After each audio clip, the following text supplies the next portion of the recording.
Welcome to Boxology.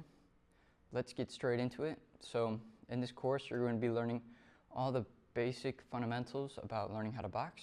So from stance to weight distribution, to your guard, to hand defense, to head movement, to how to throw things with perfect technique, your punches.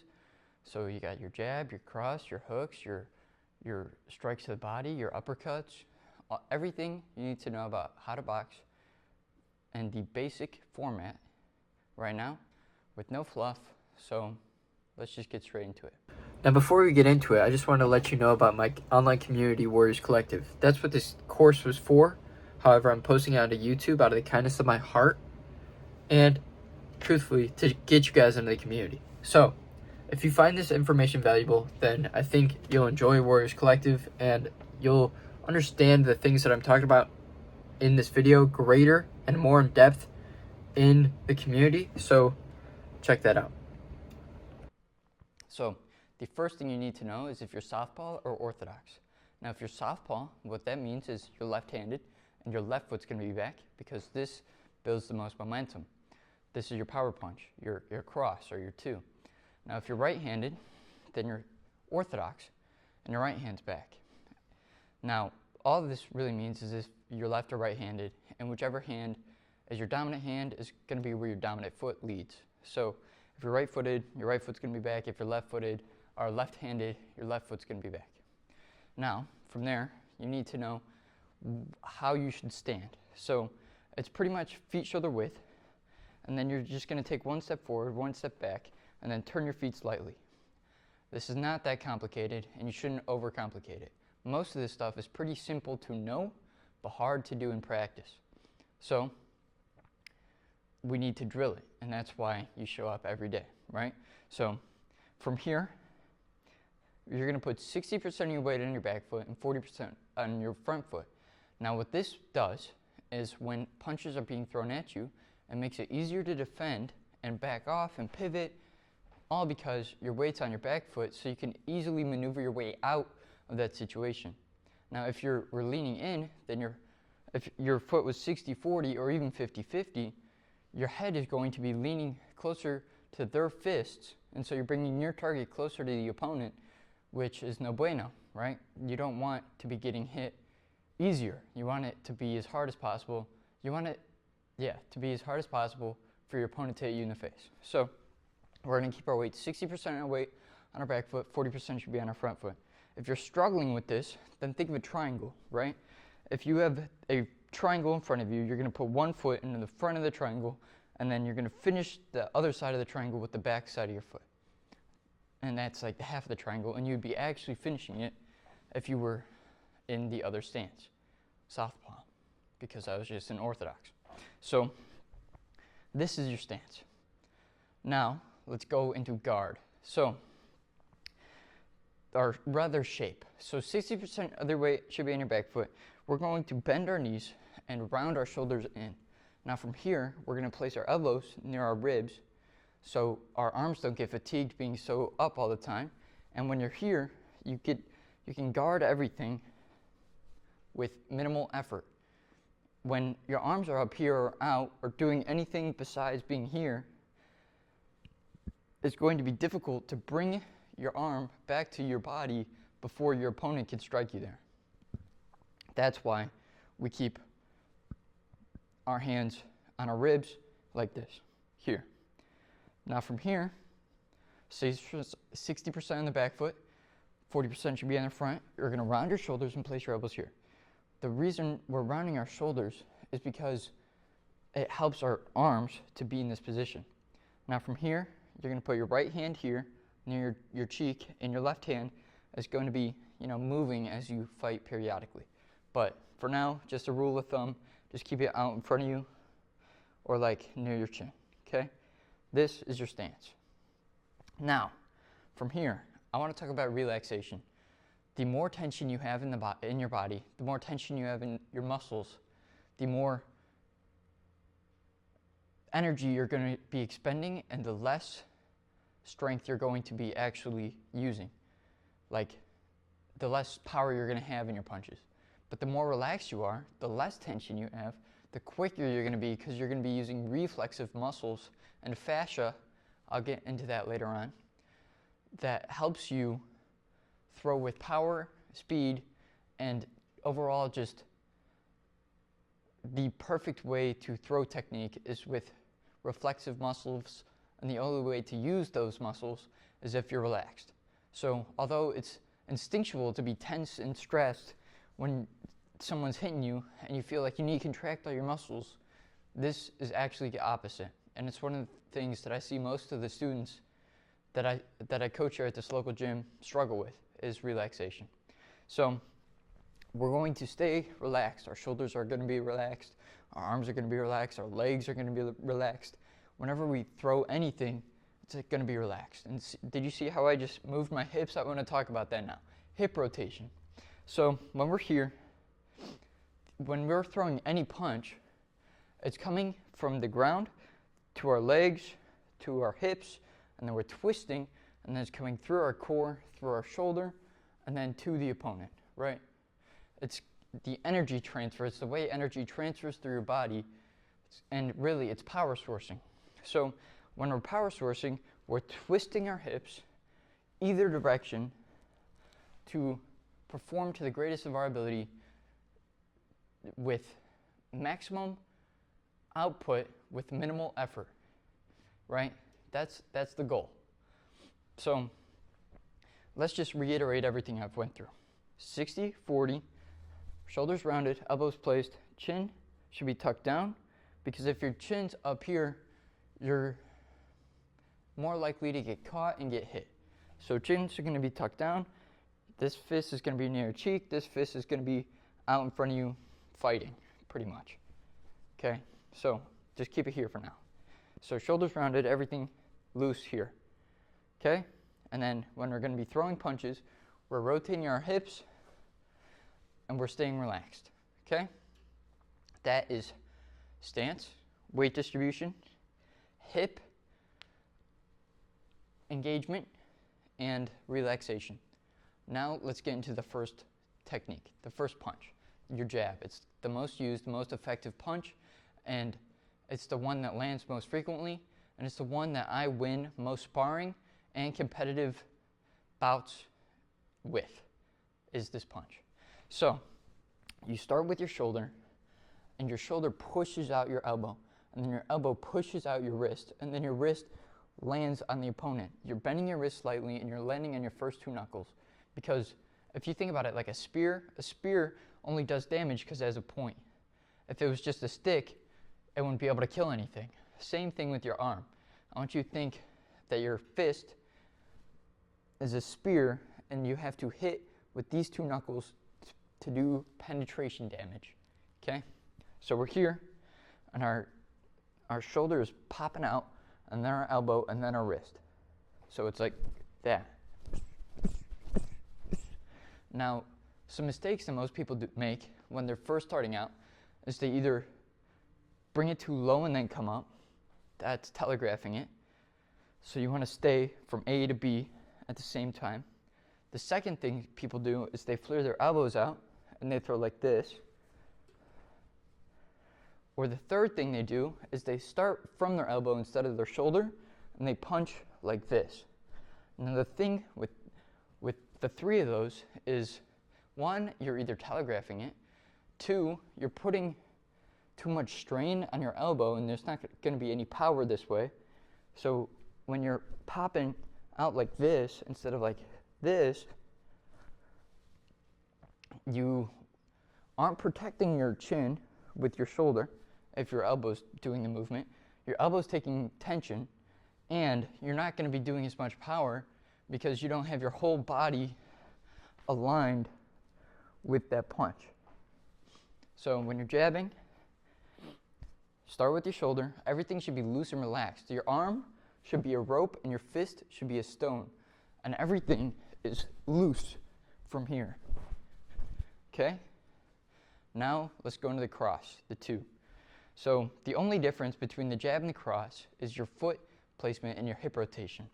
So when we're jabbing, our shoulder's coming out, and when we're crossing, our shoulder's coming out, but we're keeping our weight on our back foot. We're rotating our hips. Our knee is pointing to the opponent, right? And your foot is turned like you're on the starter blocks in track and you're about to explode off.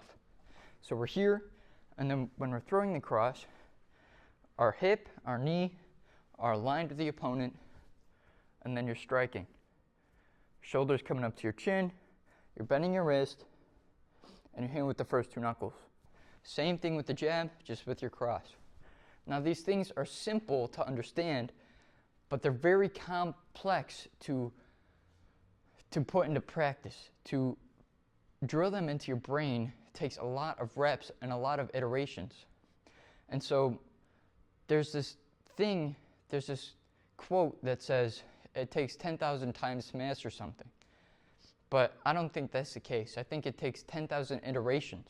You could do 10,000 jabs wrong, and you wouldn't be the master at the jab. But if you had somebody telling you 10,000 times something you're doing wrong with that jab, every time you change it and fix it from that positive feedback, then you are likely to become a master at that jab, right? So what I'm trying to say is, as you're going through this course, as you're learning these, I want you to start making videos, posting videos, and putting it in the community for others to give you video feedback reviews. So this course is meant to be a tool for your actual local gym or wherever you're training, right? And so if you are learning this but not like iterating it in practice, then you could consume all the content you want, but you're not going to be good at fighting until you start using it. And the best way to get better at it is if you record yourself and get other people watching your stuff and criticizing you and giving you positive feedback, so you can make those iterations and become a master at whatever punch you're throwing or whatever you're doing wrong, okay? So let's get back into it. So 60-40, shoulders rounded, we're relaxed, elbows are tucked near our ribs, this hand's here, this hand's here, our knees are bent, this is our stance. Our shoulders are coming out on both punches to protect our chin, and we're twisting the hip on this cross, and our knee and our foot are aligned with our opponent, right? The next mistake that I see most people make when we're throwing these punches is when they throw one, the other one comes down. They forget about this one. Or when they throw this, this one comes down. When you're throwing punches, you always want to bring your hands back to home. This is home, right? Bring your hands back to home after they've made their adventure and trip. Bring them back, right? You're caring and loving parents, and you want your limbs to go back to where they belong. Think about it. When you're practicing this, really be intentional with the things you're doing, okay? So the next punch is the hook. So we're going to go over the lead hook first. We're here, right? We're going to be twisting our hips to like the squared center, and then our shoulder is going to be coming. Your shoulder, elbow, and wrist are going to be at 90 degrees, and then you're just going to be twisting and coming back. Now, some people say that's robotic, and to be honest, I agree with them. Sometimes it feels robotic to be doing this. So if you want to think about it differently, imagine there's a fly on your opponent's head, right? And you're trying to kill the fly as effectively as possible, as fast as possible, because flies are fast, right?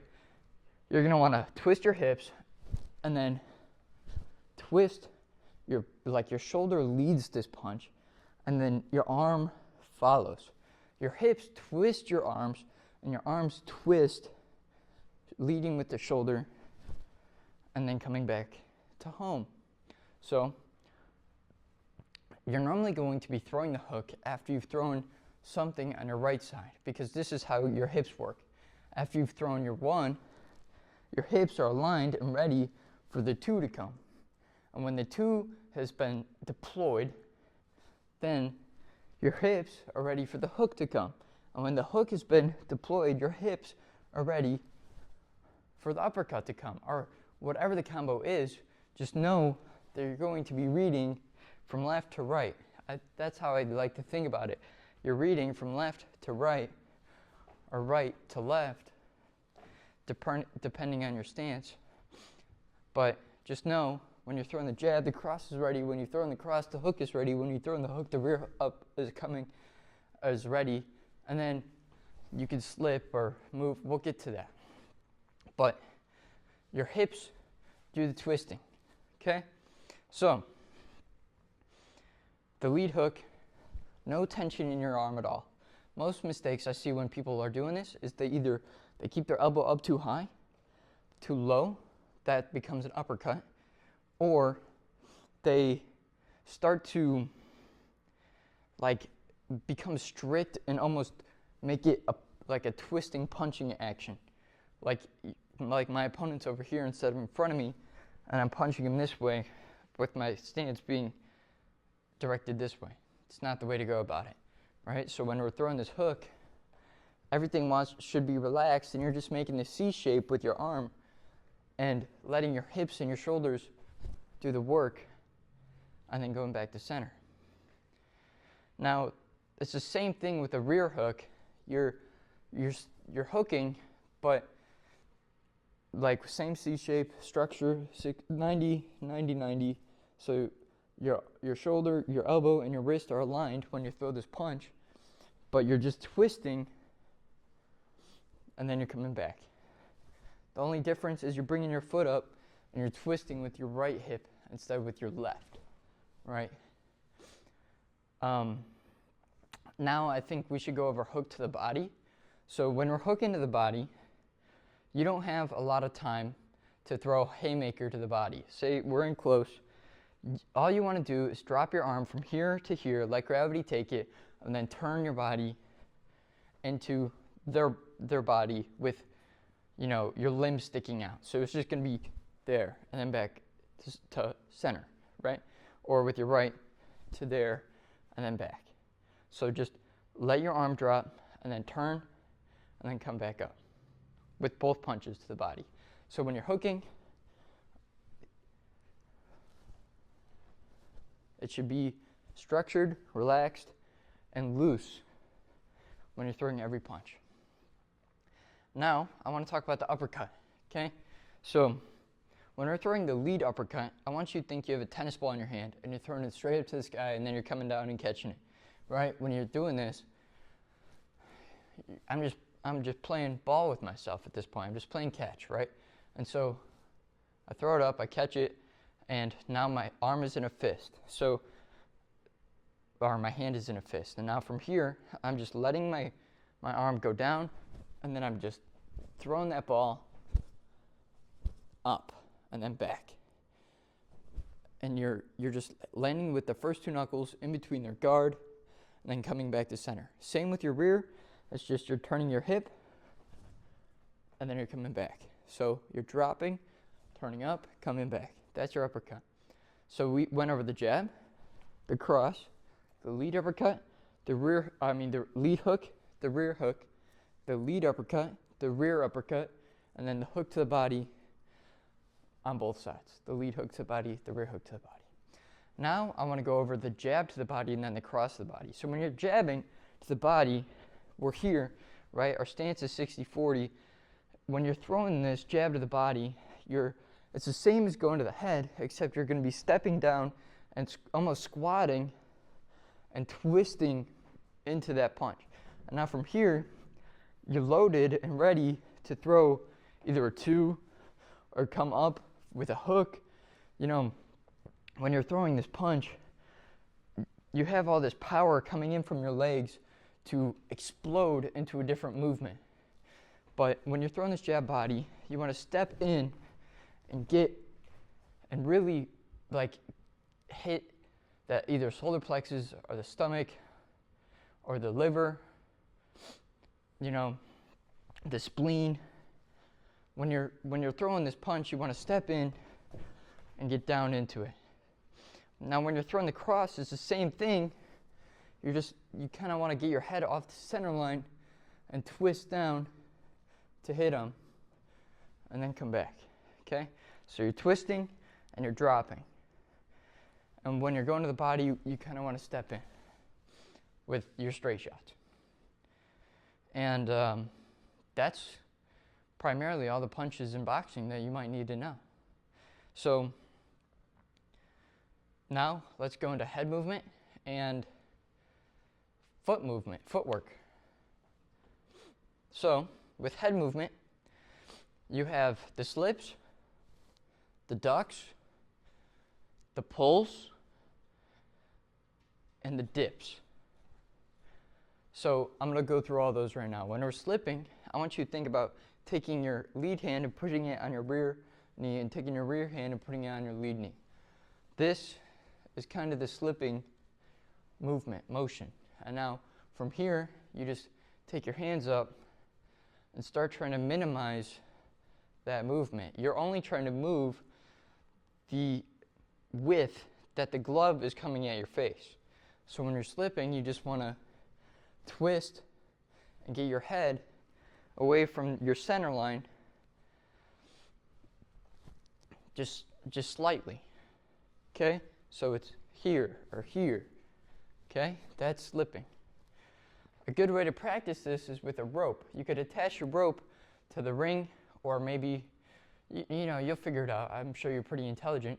Attach a rope, and then you can go under and back on this rope. I'm sure you've seen it done before. So that's how you slip, okay? Now when you're rolling, you want to be transferring your weight from right to left or left to right.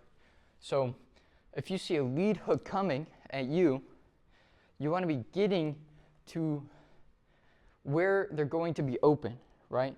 So if you see a lead hook coming, you want to go to their left side, or I guess I shouldn't really be talking about like which sides to go to, because your opponent's going to be different whether he's southpaw or orthodox. So you want to get to whatever side is going to be open. So when they're throwing their lead arm, you want to be going to their lead side. When they're throwing their rear arm, you want to be going to the rear side. Whichever side is open so you can counter.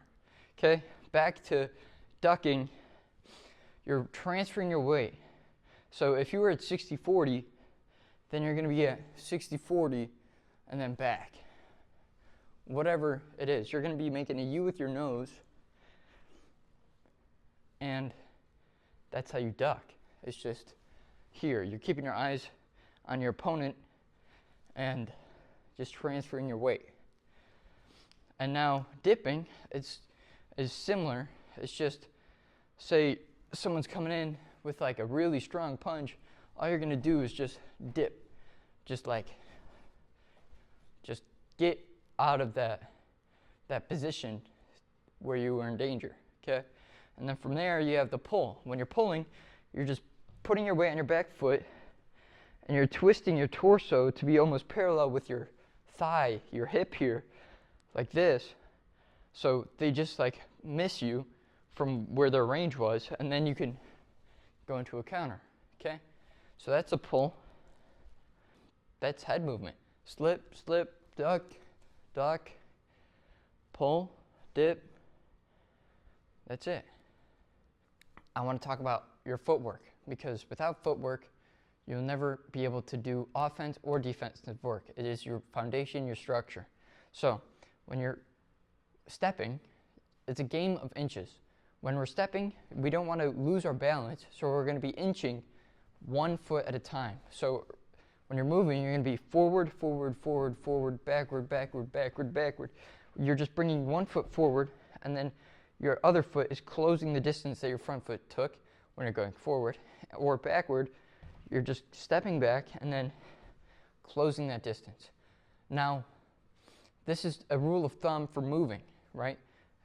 This goes for left and for right as well. But just for now, recognize that when you're moving, you're going to be moving in this pattern where you don't have a lot of, like, you're not crossing your legs, you're not too wide, you're not too narrow, your feet shoulder width, you're keeping your balance, and you're just moving with structure and intention, okay? So that's how you move. Now I'm going to talk about hand defense. So when you're using your hand defense, you have the parries. So you're going to be parrying with either hand. If they're using their lead hand, you want to parry with your lead hand. If they're using their rear hand, you want to parry with your rear hand, because that's more likely where that punch is going. So if they use their lead hand, it's coming to this side of your face normally, and so you're going to parry it with this side. And if you're using the rear hand, it's coming to this side of your face, and you want to parry it with this hand. Okay? So parries are just like when punches are coming at you, you're just going to tap it out of the way slightly. And so this is the best way to defend your face, because there's minimum excessive movement. You don't have to move anywhere. You could be against the ropes. I'm not going to get against the ropes right now, but you can get against the ropes and just tap everything coming your way without having to really worry about it. Best way by far to move or to defend your head. The next best way is to guard it. Okay, so you have guards, or catches rather. So when you're catching, you're just turning your fist and kind of putting some weight, almost like you were holding a focus mitt. You're putting some weight behind it, so whatever is coming at you, you just catch it instead of, keeping your hand still and blocking it and then getting rocked. The next one is a block. So when a punch is coming at you with hooks, you're just going to bring your arm up and almost like a shield, like you're going to shield something. You're just going to shield and let whatever's coming come. Okay, so body. When we're blocking the body, you just want to crunch your body and your head, and that is the block. So we have parries, catches, blocks, and then really the best way to defend your face or your head is to just step back, right? So whatever's coming at you, you just step back. Okay, so we got the slips, the rolls, the pulls, the guards, blocks. That is guarding. That's defense. That's what your default mode should be. Whenever you're shadowboxing, right, you should be moving around, throwing all of these to get used to them. Okay? That is default mode. So now let's talk about foot movement and defense. So when we're trying to defend ourselves and not be aggressive, this is why our weight's in our back foot. It's going to be easier to get out of the way of punches coming at you. You're going to be stepping back like this, and you can either just keep doing this and circling out of the way, or you could pivot. This is how you pivot. So you're putting your weight on your front foot, and then you're just going to be twisting, pushing off your back foot, and that's a 90-degree pivot. So you're just going to be here and then pivot sideways. Okay? I'm back. It's pretty simple, but it's really useful if your opponent's really aggressive on one line and trying to push you into the ropes, or just you're trying to get a mental edge or really a physical edge by changing your angle. That's how you pivot. Okay? So that's another footwork defensive movement you can use. So you're going to be stepping, you can shuffle. When you're shuffling, you're never going to bring your feet together. Your feet are always going to be feet shoulder width apart at least. Okay? So when you're shuffling or circling, you just want to have your feet not together, because when your feet are together, you're going to be getting hit. And when you're getting hit and your feet are together, you don't have balance and you can fall to the ground. Okay? So we went through stance and shape, weight distribution, hip movement, relaxation in the arms, our chins down. we went through the jab, the cross, the hooks, the uppercuts, the hand defense, so we got parries, guards, and blocks. And we went through the head movement, slips, rolls, pulls, and dips. And we went through pivots and shuffling. Oh, and footwork, just moving around. Inching, game of inches, right? So that is the encompassing whole of boxing. Now there's a lot of slight minor things that we're going to be going through the more you practice all this.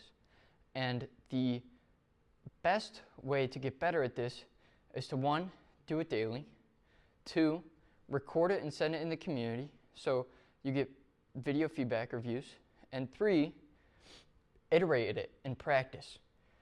So don't just shadow box, hit the bag. Don't just hit the bag, do some light sparring, do some intentional, work whenever you're throwing these punches or defensive moves or footwork. So do it a lot, do it frequently, do it often, and make iterations. So that is the encompassing whole of Boxology, or at least the basics, okay? I hope you enjoyed that video, and I'll see you in the next video.